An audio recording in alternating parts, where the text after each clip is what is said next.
हरियापुर गांव के एक कोने में रघुवीर लोहार का एक छोटा सा घर था। उस दिन सुबह सवेरे रघुवीर लोहार अपने औजार लेकर काम पर निकल रहा था। कब तक ऐसा चलेगा रघु? हर रोज सुबह कुछ आस लेकर जाते हो और शाम को निराश होकर लौटते हो। क्या तुम्हें नहीं दिखता कि पूरे गांव में सबसे बुरी हालत हमारी है? क्या करूं राधा, तू ही बता। मेरी किस्मत ही फूटी हुई है तो मैं क्या कर सकता हूं।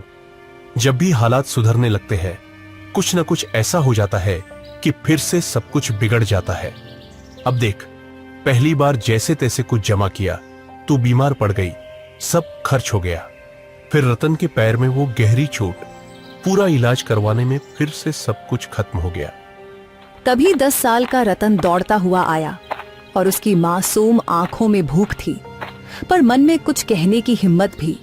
पिताजी, मेरे मन में कई दिनों से अच्छा खाना खाने की इच्छा हो रही है।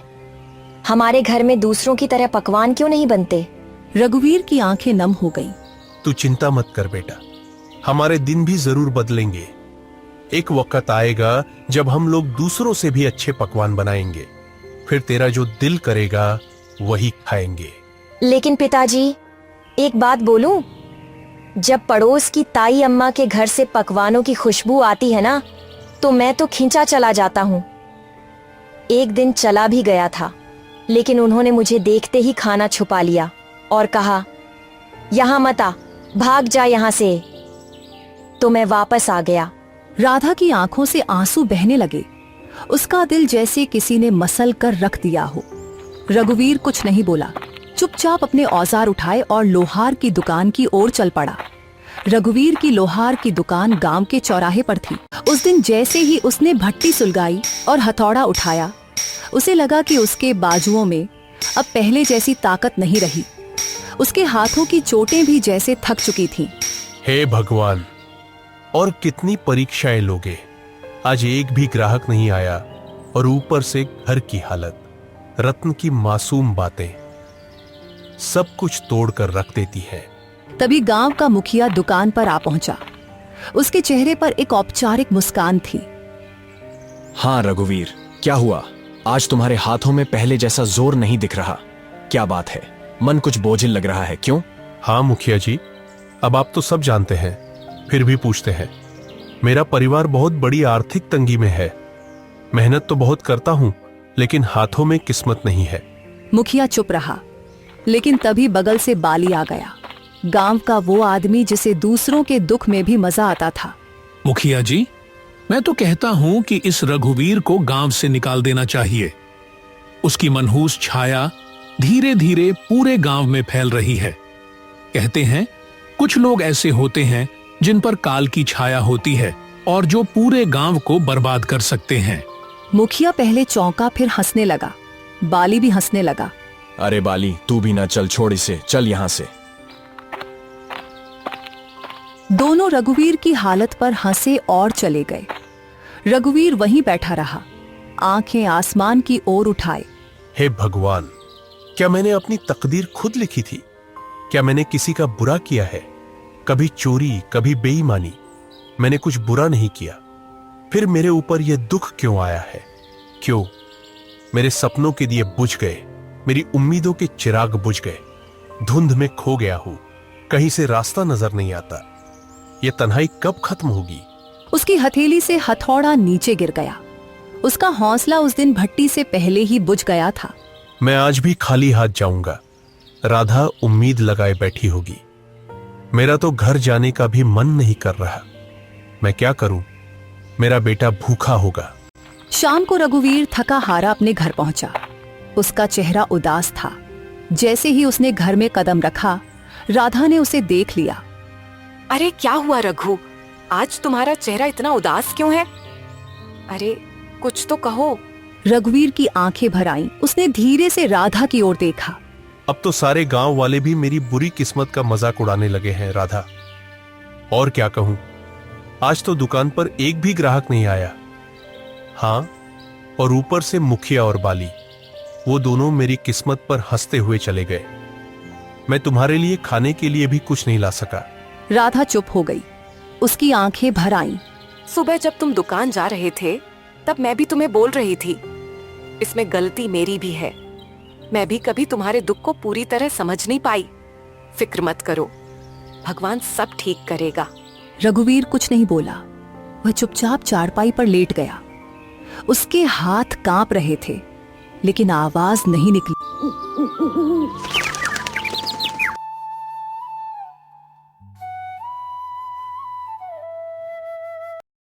अगले दिन सुबह होते ही राधा ने रघु से कहा, रघु, खाने के लिए कोई चीज उधार ही ले आओ। हमारे गांव की दुकान हो सकता है तुम्हें कुछ सामान उधार दे दे। नहीं राधा, मैं कल भी गया था उसके पास। वह पहले अपना पिछला उधार मांग रहा है। अब मुझे उसकी दुकान पर जाते हुए शर्म आती है। मुझे नहीं लगता कि हमारे हालात कभी भी ठीक हो सकेंगे। ऐसा ही चलता रहा तो हमें यह गांव छोड़कर जाना पड़ेगा। गांव में 2-3 लोगों से पहले ही मैं उधार ले चुका हूं। अब मेरे अंदर इतनी हिम्मत नहीं कि किसी और से उधार मांग लूं। सबको पता है कि मैं उधार लेकर वापस नहीं करता। वापस करूं भी तो कहां से? हमारे पास इतने पैसे होते ही नहीं, जो आते हैं वो लग जाते हैं। हाँ रघु, यह तो है। भगवान पता नहीं किस बात की सजा दे रहा है हमें, लेकिन हमें उम्मीद रखनी चाहिए। हमारे भी दिन एक दिन जरूर बदल जाएंगे। यह बात तो मुझे तुमसे सुनते 10 साल हो गए हैं। आज तक ऐसा दिन नहीं आया। वह चुपचाप घर से निकल पड़ा और सीधा जंगल की ओर चल दिया। उसका दिल बहुत भारी था, आंखों में उदासी थी और कदम जैसे बेजान थे। दिमाग में बार बार एक ही ख्याल आ रहा था, क्या जिंदगी का यही अंत है? क्या मैं अपनी तकलीफों से हमेशा के लिए मुक्त हो जाऊं? रघुवीर आत्महत्या के विचारों में डूबा हुआ गांव की सीमा तक पहुंच चुका था। तभी सामने से मुखिया आता हुआ दिखाई दिया। अरे रघुवीर, आज दुकान नहीं खोली क्या? तुम तो सीधे जंगल की ओर निकल पड़े हो। क्या बात है? अब लोहार से लकड़हारा बनने का इरादा है क्या? रघु चुप रहा। वह पहले से ही उदास था।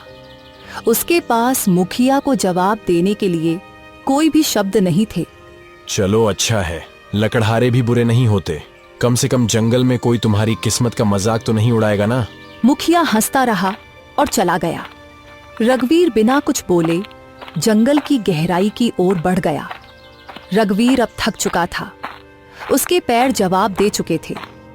वह एक घने वृक्ष की छाया में बैठ गया और आसमान की ओर देखने लगा। मैं मर्द हूं ना, इसीलिए किसी के सामने रो नहीं सकता। अगर राधा और रतन मुझे रोते हुए देख लेते तो उनका मनोबल टूट जाता। इसीलिए मुझे जंगल आना पड़ा। भगवान, तू मेरी कितनी परीक्षा लेगा? रघु उदास होकर आसमान की तरफ देखते हुए बातें कर रहा था कि अचानक उसके कानों में किसी के चीखने की आवाज आई। कोई है तो मेरी मदद करो। वह उठा और इधर उधर देखने लगा।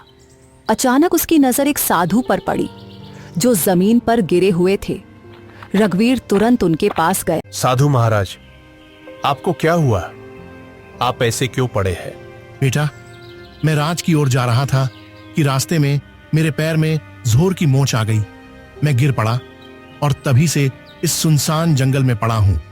ये जंगल इतना वीरान है कि यहाँ कोई आता ही नहीं। कई दिन हो गए, कोई इंसान नहीं दिखा। मुझे बहुत प्यास लगी है। मेरा गला सूख रहा है। अगर जल्दी पानी नहीं मिला तो शायद मैं बच न सकूं। रघुवीर घबरा गया और तुरंत इधर उधर देखने लगा, शायद कहीं से पानी या कोई मदद मिल जाए। परंतु यहां तो दूर दूर तक कोई तालाब दिखाई नहीं दे रहा है महाराज। बताइए साधु महाराज, अगर आपको पता हो कि पानी कहां मिल सकता है तो मैं अभी ले आता हूं। यहाँ से लगभग 2 मील दूर एक तालाब है। तुम मेरे लिए वहां से पानी ले आओ बेटा। इतना कहकर साधु ने अपना कमंडल रघुवीर के हवाले कर दिया। थका हुआ रघुवीर बिना देर किए उस दिशा में चल पड़ा जहां उसे अपनी आखिरी उम्मीद नजर आ रही थी। जंगल की खामोशी के बीच वह अपनी थकी हुई टांगों के बावजूद तालाब तक पहुंच गया। जब उसने कमंडल पानी में डाला, अचानक तालाब से धुआं उठने लगा। धुआं धीरे धीरे एक भयानक औरत की शक्ल लेने लगा। यह दृश्य देखकर रघुवीर के दिल में डर और हैरानी की लहर दौड़ गई। तेरी हिम्मत कैसे हुई उस तालाब का पानी लेने की? क्या तुझे नहीं पता कि उस तालाब से कोई जल नहीं ले सकता? देखो, मुझे सच में नहीं पता था कि ये तालाब तुम्हारा है। मुझे माफ करो, मैंने ऐसा कोई अपमान नहीं किया। मैं एक डायन हूँ। अगर तुझे ये जल चाहिए तो मेरी एक पहेली का उत्तर देना होगा। अगर उत्तर गलत दिया तो इसी तालाब में डुबोकर मैं तुझे मार दूंगी। लेकिन हाँ, एक और रास्ता है जिससे तू बच सकता है। तू बिना जल लिए यहाँ से चला जा। न पहेली न मौत। रघुवीर गहरी सोच में डूब गया। एक ओर साधु की प्यास और दूसरी ओर मृत्यु का भय। मैं यहां से जल लिए बिना बिल्कुल नहीं जाऊंगा। मैंने किसी से जल लाने का वचन दिया है और मैं अपना वचन नहीं तोड़ूंगा। तो मेरी ये पहेली सुन। एक घर ऐसा जो हर दिशा में खुला हो, जिसके अंदर उजाला हो, पर ना कोई खिड़की हो, ना कोई दरवाजा, ना कोई दीवार हो और ना ही कोई जमीन, फिर भी सब कुछ उसमें समाया हो। बता, कौन है वो? रघुवीर ने कुछ क्षणों के लिए अपनी आंखें मूंद ली। उसकी सांसें तेज और बेकाबू थीं, मानो दिल के भीतर एक तूफान चल रहा हो। लेकिन उसके चेहरे पर एक अनोखा सा सुकून था, एक गहराई से भरा शांत भाव, जैसे वो अपने भीतर की रोशनी से सच्चाई को खोजने की कोशिश कर रहा हो। अंदर से बेचैनी के बावजूद उसके माथे पर एक दृढ़ संकल्प की रेखा साफ नजर आ रही थी, जो ये बता रही थी कि वह हार मानने वाला नहीं है। वो है मनुष्य का मन, जो हर दिशा में खुला होता है, जिसमें उजाला भी होता है और अंधकार भी। ना कोई दीवार, ना कोई दरवाजा, फिर भी उसमें पूरा संसार समा जाता है। डायन कुछ पल चुप रही, जैसे रघुवीर के उत्तर पर हैरान हो गई हो। फिर अचानक वह जोर से हंसने लगी, एक ऐसी हंसी जिसमें हैरानी, गुस्सा और शायद थोड़ी सी खुशी भी छुपी हुई थी। तू पहला योगी है जिसने मेरी पहेली का सही उत्तर दिया है। जा, जितना जल चाहिए ले जा। आज तुझसे मिलकर मुझे प्रसन्नता हुई। रघुवीर ने अपने कमंडल को ठंडे और साफ जल से भर लिया। उसकी आंखों में एक चमक थी, सफलता और संतोष की। फिर वह तेजी से लौट पड़ा। कदमों में जल्दी थी लेकिन दिल में शांति। वह सीधे उसी स्थान पर पहुंचा जहां साधु महाराज निर्जीव से पड़े थे, जैसे उनके जीवन की आखिरी उम्मीद सिर्फ रघुवीर की वापसी से जुड़ी हो। लीजिए महाराज, मैं जल ले आया हूं। साधु ने जल पीते ही रघुवीर को गहराई से देखा। उनकी आंखों में हैरानी और आश्चर्य साफ झलक रहा था। बेटा, क्या सच में तुमने इसी तालाब से जल लिया है? हाँ महाराज, आपने कहा था और मैंने निभाया। मुझे लगा था कि तुम जल नहीं ला पाओगे, क्योंकि मैं जानता था कि उस तालाब में एक डायन का वास है। जब भी कोई मनुष्य जंगल में आता है, मैं हमेशा उसकी ऐसी ही परीक्षा लेता हूं। अक्सर मैंने देखा है कि वह मनुष्य डायन के डर से भाग जाता है, लेकिन तुम पहले मनुष्य हो जिसने उस डायन की पहेली को हल किया और मेरे लिए जल लेकर आए हो। इतना कहकर साधु ने अपनी आंखें बंद की और कुछ मंत्र पढ़ने लगे। तभी वहां रंग बिरंगी किरणों के साथ एक सुंदर हिरण प्रकट हो गया। तूने मेरी मदद की है, इसीलिए मैं तुझे यह भेंट देना चाहता हूँ। साधु महाराज, इतना तो मुझे पता चल गया है कि आप कोई चमत्कारी साधु हैं, परंतु मैं इस हिरण का क्या करूंगा महाराज? इसे अपने घर ले जा और अपनी बेटी की तरह पाल इसे। और याद रख, यह हिरण तेरी किस्मत बदल देगा। मैं जानता हूं कि तू सबसे ज्यादा अपनी किस्मत की वजह से परेशान है, वरना तेरे अंदर कोई बुराई नहीं है। तू मेहनती लोहार है, तेरे मन में कोई लालच नहीं है और तू दूसरों की मदद करने वाला भी है। इतना कहकर साधु वहां से चले गए। अरे, ये हिरण आपको कहाँ से मिला? रघुवीर ने सारी कहानी राधा को सुनाई। हमारे घर तो वैसे ही खाने के लाले पड़े हैं। साधु महाराज को अगर देना ही होता तो धन देते। इस हिरण को क्यों पकड़वाया? हाँ, अब साधु महाराज ने कुछ सोच समझकर ही दिया होगा। उन्हें भी तो हमारी इस हालत के बारे में अच्छी तरह पता था। तभी वहां रतन आ गया। पिताजी, यह हिरण वाकई बहुत अच्छा है। मेरे साथ तो अब गांव का कोई भी बच्चा नहीं खेलता, क्योंकि हम गरीब हैं ना। लेकिन अब मैं इस हिरण के साथ खेलूंगा। इतना कहकर रतन हिरण को लेकर घर से बाहर चला गया और खेलने लगा। हिरण इतना सुंदर था कि जिस किसी की भी नजर उस पर पड़ती, उसका मन मोह जाता। अगले दिन जब रघुवीर अपने दुकान पर जाने की तैयारी कर रहा था, तभी गांव का जमींदार उसके घर आ पहुंचा। आप तो जमींदार हैं, मेरे घर पर क्या करने आए हैं? इससे पहले तो आप कभी नहीं आए। भला मुझ जैसे गरीब के घर में आपका क्या काम है? हाँ, बात तो तू सही कह रहा है रघुवीर, लेकिन बात यह है कि आज मैंने तेरे बेटे यानी रतन को एक हिरण के साथ खेलते देखा है। वह हिरण वाह वाह वाह बहुत ही सुंदर था। और तू जानता है कि मुझे जानवरों को पिंजरे में रखने का कितना शौक है, तो मैं वह हिरण खरीदना चाहता हूँ। राधा यहाँ सुनकर चौकस हो गई। वह कुछ कहने ही वाली थी कि माफ कीजिए, मैं वह हिरण आपको नहीं बेच सकता। अरे भाई, मैं तुम्हें इसकी अच्छी कीमत दूंगा। आप मुझे चाहे उसकी कितनी भी कीमत दे, माफ कीजिएगा, मैं उस हिरण को नहीं बेचूंगा। जमींदार क्रोधित होकर वहां से चला गया। आपने ये क्या किया? जमींदार हमें इसकी अच्छी कीमत दे सकता था, हमारी हालत कुछ बेहतर हो सकती थी। मैं यह हिरण नहीं बेचूंगा राधा, क्योंकि यह हिरण मुझे साधु महाराज ने भेंट किया है और भेंट की हुई वस्तुओं को कभी बेचा नहीं जाता। कुछ दिन ऐसे ही बीत गए। रघुवीर और उसका परिवार हिरण से इतना जुड़ गया था कि उसे छोड़ने का ख्याल भी नहीं आता था। फिर कुछ दिनों बाद एक व्यापारी वहां आ पहुंचा। अरे भाई, मुझे तुम्हारा यह हिरण बहुत पसंद आया है। मैं तुम्हें इसकी मांगी हुई कीमत दूंगा। यह हिरण मुझे बेच दो। तुम चाहे मुझे कितना भी धन क्यों ना दो, मैं इसे नहीं बेचूंगा। अरे, तुम गरीब के गरीब ही रहोगे। तुम सामान्य लोहार हो, समझते ही नहीं कुछ। व्यापारी वहां से चला गया। राधा रघुवीर पर गुस्सा हो गई। जब से ये हिरण आया है तब से हमारा खर्चा और बढ़ गया है। पहले जमींदार को लौटा दिया और अब व्यापारी को भी मना कर दिया। क्यों नहीं बेचा इसे? राधा, न जाने क्यों मुझे इस हिरण से अब एक खास लगाव हो गया है। और वैसे भी साधु महाराज ने कहा था कि इसे अपनी बेटी की तरह पालना। अब ये मेरी बेटी जैसा है, और भला कोई अपनी बेटी या को मांगी हुई कीमत पर बेचता है क्या? खुद सोचो ना। राधा यह सुनकर चुप हो गई और नम आंखों से मुस्कुराने लगी। धीरे धीरे वह हिरण उनके परिवार का हिस्सा बन गया। वहीं किशोनगर के राजमहल में उदासी छाई हुई थी। राजा विक्रम अपनी 20 वर्षीय पुत्री चंद्रलीका को देख रहे थे, जो बेहोशी की स्थिति में थी। उनके बगल में राजगुरु थे।